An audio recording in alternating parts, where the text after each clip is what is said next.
to change a flight on Southwest Airlines. Hi everyone, I'm here to assist you today without any delay. Let's jump right in.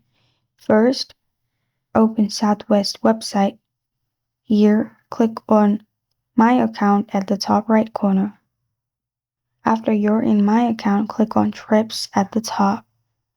After you click on Trips at the top, it will lead you to this page. Scroll down, search for upcoming flight lookup. Add your first name, last name, and your confirmation number and press on flight lookup. And after you do that, it will show you your flight, and there, click on change or cancel. Then after you do that, select new flights, make changes, and after you do that, press on confirm changes. And also Southwest often has no change fees.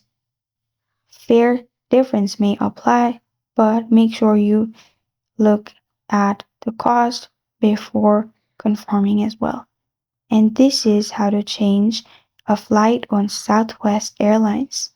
Thank you for joining me today. If this video helps you out, please leave a like and subscribe for more. Got a question or want to suggest a topic? Comment below. Thank you for watching.